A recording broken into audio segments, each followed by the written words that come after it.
This is Swipe on Your Money. Hello, I'm James Daggar-Nickson. Welcome to Swipe, the show designed to keep you up to date with all the latest and greatest trends and products in tech.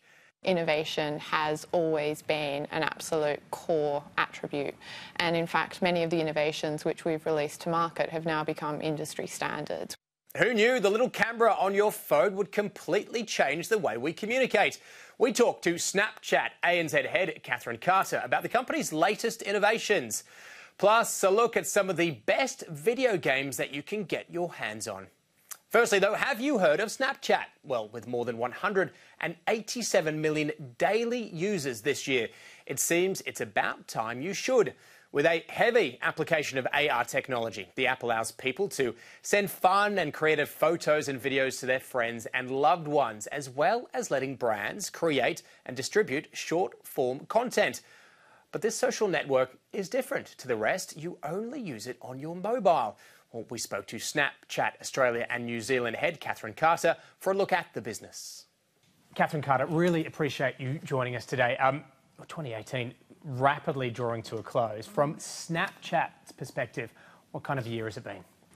We've had a really fantastic year, thanks, James, both from a local and global perspective. I think that you would absolutely characterise it as a year of some fairly substantial change, both in terms of our audience-facing application and also from a commercial perspective. And to kind of give you some more specifics around that, we have continued to lead innovation, iterate and enhance our product capabilities to make sure that we are providing the fastest way to communicate for our audience. And we've seen that have some fairly substantial gains in Australia specifically.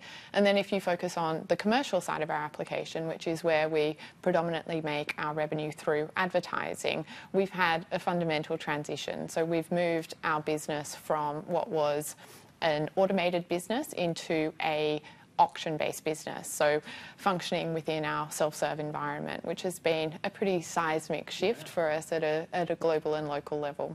Can we start on the first part? I suppose what the user experience is.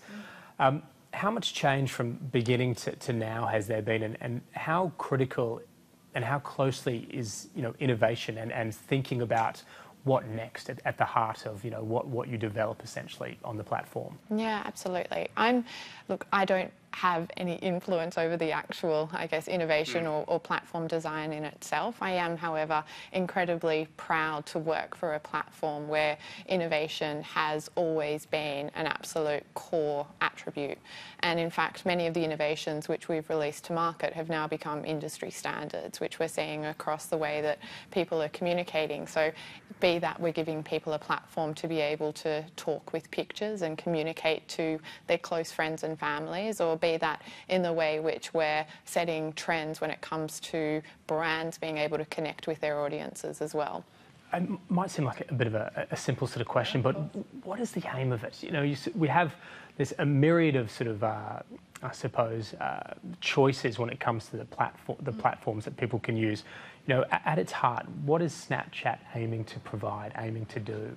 It's not a silly question by any means. I think we aspire to be the fastest way for people to communicate. We fundamentally believe that the internet-enabled mobile camera is such an incredibly powerful and exciting tool which we have in our hands today. Giving people the opportunity to talk with pictures enhances your communication just that much more. It makes it so much more richer and so much more compelling and engaging. And that at its heart is what we're aspiring to do, to enable people to express themselves, to live in the moment, to explore the world around them through the Snapchat camera. And is it aimed to anybody, essentially, with a phone, or do you find, as I imagine is often the case, you have great attraction with certain demographics? Yeah, of course. I mean, it's a platform which is open to everyone, and of course absolutely everyone can use it. My 69-year-old mother uses it and communicates with me on a daily basis from that perspective. But I mean, I guess to begin with, we've always been a platform which has been more tailored to those which are early adopters or those which are obviously a little bit more tech savvy. That said, certainly from an Australian perspective, we've actually got 62% of our audience who fall within the 18 to 34-year-old bracket. And interestingly, we've got just as many people who are 13 to 17-year-old as we do who are 35 plus. So we're certainly seeing, I guess, that distribution from an age perspective. Well, you touched on Australia. As far as the Australian market is concerned, the Australian user, I mean, do we display any sort of unique characteristics? Are there unique traits of the Australian market versus, other markets that Snapchat's in? I think we probably use a lot more colloquialisms in the way that we're communicating. But no, I mean, Australia obviously over-indexed when it comes to mobile consumption and kind of broader mobile penetration rates, and we're at the advantage of having higher internet speeds and network connectivity within this marketplace. That said, the typical usage of our platform is fairly aligned with what we're seeing from a global trends perspective. So people are absolutely using it to communicate to their close friends and family, but then they're also using it to consume the whole variety of content which we've got available on the platform as well. Can we touch on that? Because that has been a big innovation from Snapchat, the idea that it is a place where people can consume content as well. Can you just talk us through the strategy behind that, the thinking behind that, and what, I suppose, the ambition, becomes with that? Yeah, absolutely. So recognising that potentially not everyone who would be watching this is necessarily also consuming content on our platform, let me give you a little bit of an overview from that perspective. So content and the ability to tell a story on Snapchat has been something which has been particularly precious to us from the outset. Now, from the beginning, we've worked with a range of some pretty fantastic brands globally and locally. So brands of the likes of News.com and Fox Sports locally.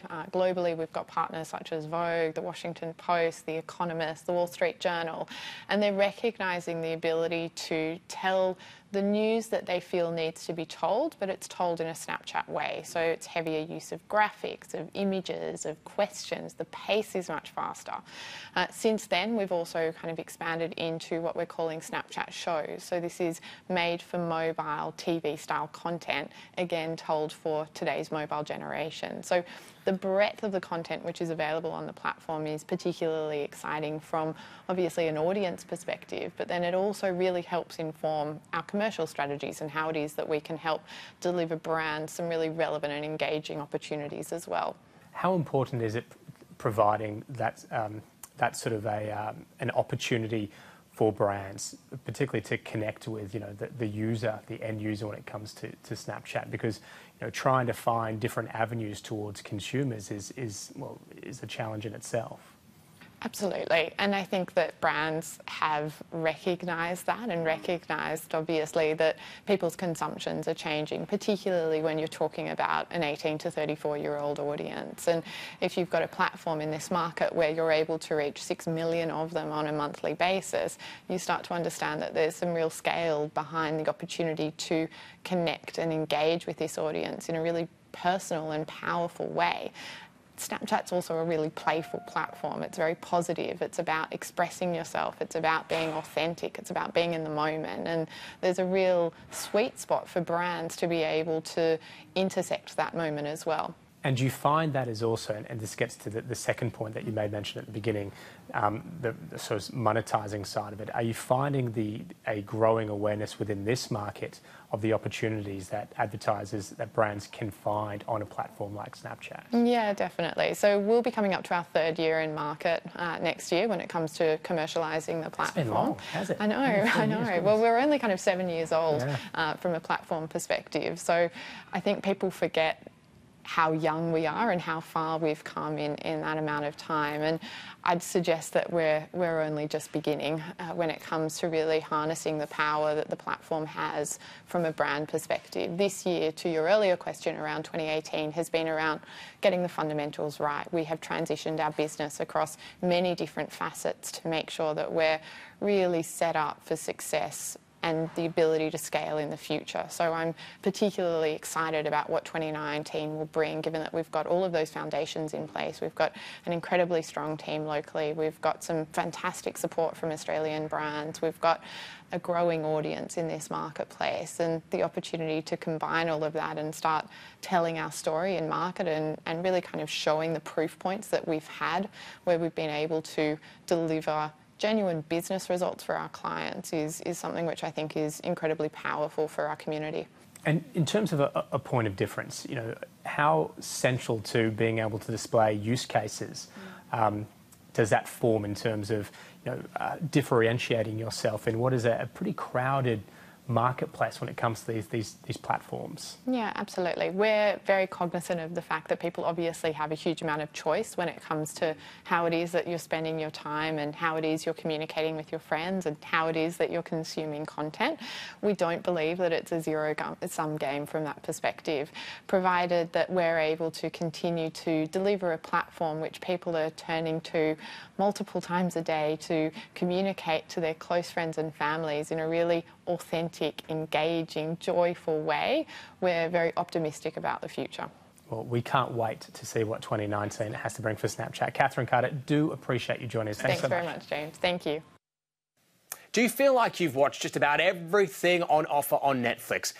Ooh, would you ever give gaming a try? After the break, we explore some options that the whole family can enjoy. We'll be back with more Swipe on Your Money, and be sure to check out yourmoney.com.au. And now, more Swipe on Your Money. Welcome back. Could games like Call of Duty give Netflix a run for its money? There's only so much good content on Netflix, and finding it can be a lesson in patience not everyone is prepared to go through. At $80 to $100 a pop, and for hours of entertainment, perhaps you should give gaming a try. The Daily Telegraph's Matt Dunn shares his favourites. All right, Matt, I love this. The idea of people should be considering video games as an alternative to Netflix. Tell us why. Yeah, well, Netflix, you sort of get bored on it. There's only so much you can watch. And video games, they seem expensive, but when you sort of get ones these days, they offer 30, 40 hours playability. And when you're paying $80, $90 and you break that down for the time you get out of it, it's actually not too bad. And a lot of games these days are very cinematic. They're made in 4K. The graphics are almost indistinguishable from the cutscenes. They've come a long way from the days of a Game Boy, I guess. You mentioned, you know, lots of, sometimes too much choice on Netflix. There's a lot of video games out there. So, I mean, what would you suggest might be some ideas, video game-wise, to combat Netflix? Yeah, well, I guess it just sort of, you got to find what you're into. There's sports games, there's strategy and things like that. I tend to be drawn, I guess, more towards shooters and, and things like that are a bit of fun. The one I've been playing a lot of is Detroit Become Human. So that is essentially a pick-your-own adventure game. So it's set in Detroit in 2038, and it's sort of a future that you can believe. It's androids have become sentient, and you sort of pick whether you turn against the humans or whether you stay with the humans. And each decision you make will change the story. So you can play, it's 10 hours to play through once, but there's 30 hours of options and alternate endings and everything like that. I got to ask, what's the longest stretch of playing a video game, do you reckon, that you've done? Oh, I've done, some long, about 8 hours in a day, but one of the games I've actually put at least 180 hours into so far. So which one's Ghost Recon. So it's this MMO, so massive multiplayer online where you play with other people. And I play with my dad, so instead of calling him up to have a chat, we've put on their gaming headsets, we jump in and we play. It's co-op, so it's you and a team versus the computer. So Dad and I jump in and play together and catch up like that. And a different take on father-son time. yeah, that's it. It's like bonding. So.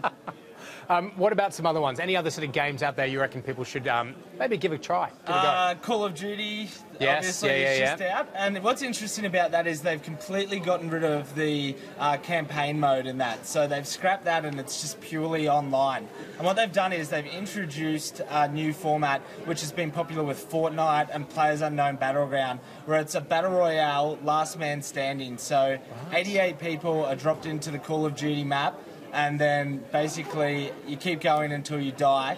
And as it goes, the map gets smaller and smaller to push people into the centre, so they sort of have to fight and battle it out. Sounds like the Hunger Games. Yeah, it is. It's very similar. And Call of Duty, it was always a popular game with players, the online component. And this really has just added that new element that's really picked up a lot of momentum lately. People just can't get enough of that format of the last man standing. And is that the way it's going? Like the idea that, interestingly, they don't have campaign mode now. It's all about that online gaming. Yeah. I guess with online gaming, a lot of them are sort of pushing towards that. I prefer the co-op where you play against the AI still, because when it's player versus player, people are just so good. They just sit there at home all day and all they do is play video games. I swear to God, like in Players Unknown, where you get dropped in the map, I would die pretty much straight away.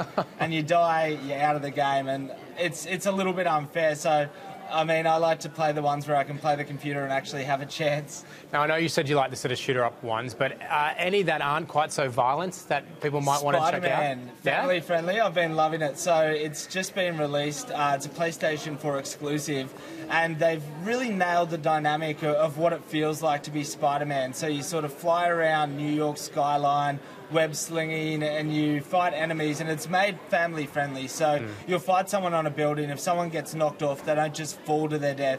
They get shot and held to the wall by a web. So it's one that the whole family can play, and it really does feel like you're playing a Spider-Man movie that's made in 2018.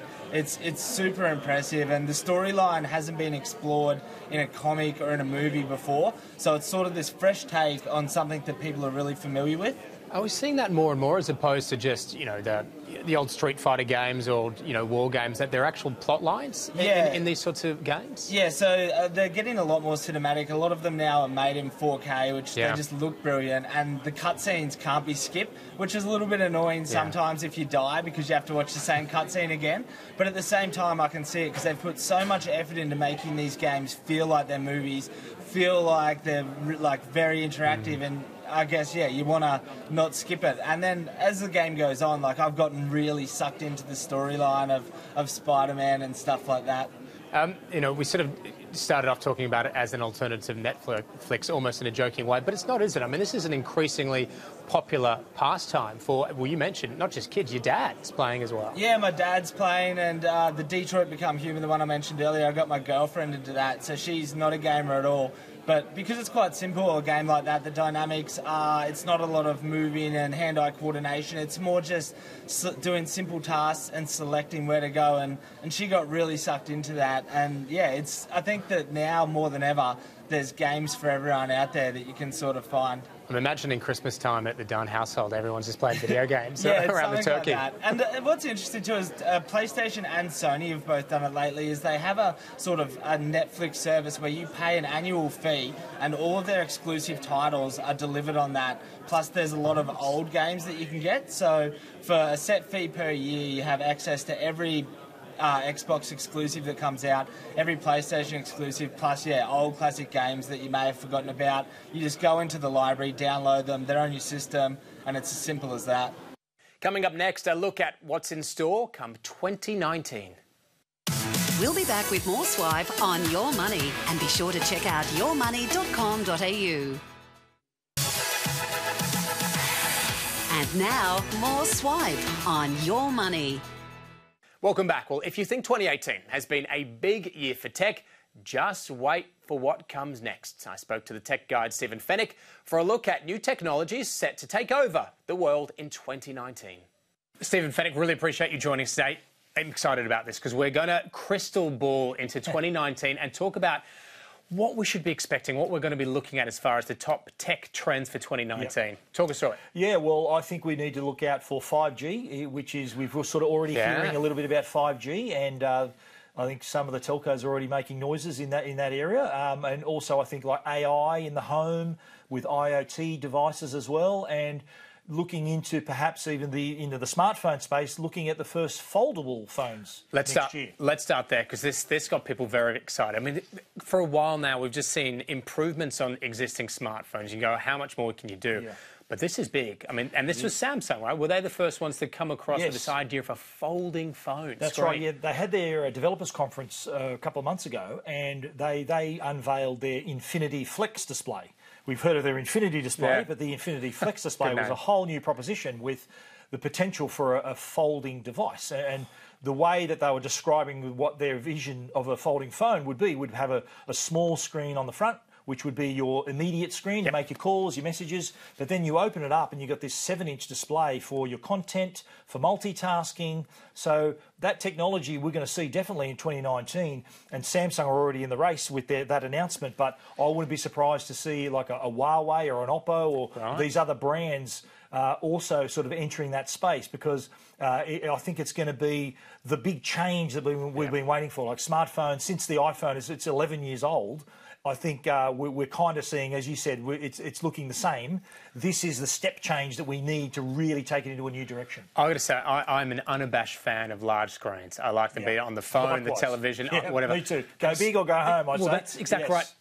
I imagine a lot of people are going to be like that, right? When they see the phone, fold-out phone, and particularly consuming the content, as you say, on the fold-out, that's got to be a game changer. Well, you think about the trends with our phone use now. We're going through data. We use so much data now, and all that data, most of it is for streaming.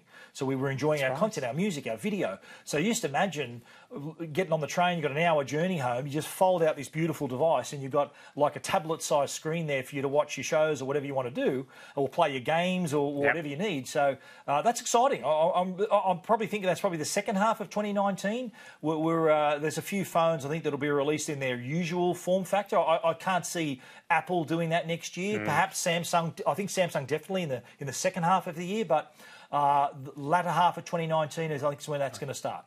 AI. This has been something that has been building momentum for the past few years, but it really seems to have become mainstream, I would have thought, over the past 12 to 18 months. Does it just continue, do you think, into 2019? Yeah, well, we've already had a taste of it. I think the smart speaker is kind of our step into that world. So now I think what we're going to see is that sort of go at the next level with the AI built into not only the speakers, but in our televisions, in our phones. So everything that we touch, our devices are going to get to know us a little more, our habits. Because what better way, these products that we interact with all the time are going to know you better than you probably know yourself. So with all the things they learn, it's interesting to see the results, and that combined with our IoT environment at home, it's going to be really interesting to see these almost like concierges in our own house. So we saw at CES a couple of years ago these like mini smart robots that can act like your butler in your home, saying, "Oh, look, you're running late for your appointment, and don't forget you got this today." And there's something a bit creepy about that, though, isn't it? Isn't a robot just following you around? Yeah, but it's sort of one of those things that until you see it, you think, yeah, why would I need that? But then when you see it, you think, yeah, I could use that. And like any good product, that's kind of how you feel about it. I think one of the other interesting aspects around that AI is just the fierce competition between the big ones, right? So Google, Amazon with their Alexa, and look, it seems a little bit behind the pack, but Apple's right there as well. Yeah, I think Apple, I agree, have sort of kind of fallen behind with this sort of head-to-head battle with Alexa and Google. You're right. But I think, never underestimate Apple. They always come up with something, and I think this space, is too big for them to ignore. The IoT space is a multi-billion-dollar industry already. Like, imagine in 2 to 3 years' time, it's going to be way more than that. So it's a space, I think, that they have to be playing in, and taking that to the next level with Siri, Alexa and Google Assistant, I think, is what we're going to see. And the follow-on to all these smart speakers that a lot of people are going to be receiving for Christmas, we're going to see that next level. They're going to think, OK, what can I do with this? So they're going to buy IoT, a smart light, or a camera. So I think that's the flow-on effect we're going to see. We just kitted out our place actually with the Philips Smart Hue, the light. It's lighting, exactly. So in the living and dining area and stuff. Have you shown off already? We've created, ahead of Christmas, we even created our own little Christmas scene. So you've got the red and green in there for the kids. But you've worked it out. That's great. But I think I'm the example of what people are doing. And, as they get more and more sort of into it, IoT, the idea of, the smart appliances around the connected living, that's just going to grow and grow. It is. And that's a great example of sort of the you extending the use of what you've already got. Yeah. It's a gift that'll keep on giving if you are gifting a smart speaker this year, and extend that into appliances like our fridges, our washing machines, and not only to not only for convenience, but also to save energy and to work more efficiently. I think that's a big issue too that we're going to be looking at. And just finally, in the first one you mentioned 5G, which I know, look, the telcos, particularly Telstra, a lot is riding on this, and it feeds very much into what we've been talking about, particularly around IoT. How big is 5G, do you think, potentially going to be? Well, it's going to be massive. I think that people have to be patient, though, because while the telcos are making a lot of noise about it, like Optus and Telstra, I think have already switched on Sydney and Melbourne base stations, so it's there. But don't hold your breath for any handsets anytime soon, because it's going to be probably at the end of next year, end of 2019, when we're going to see the rubber hit the road in that department. But I think for 5G, for customers, they really need to remember it's not just all about speed. Speed's going to be a byproduct of 5G, but it's all about latency and the ability to keep IoT devices connected outside your Wi-Fi. So it's that kind of application I think is going to surprise people, where you're going to see these smart devices out in the streets and being used by councils and things like that. That's what's going to power 5G. That's going to be the byproduct, not just the speed, but that application as well. Well, there are lots of exciting things to be looking out for in 2019. Steve Fennick, wonderful as always to have you on board. Thank you very much. A pleasure. Thank you. Well, that is all we have time for on this week's edition of Swipe. I'm James Daggar-Nickson. Thanks for watching.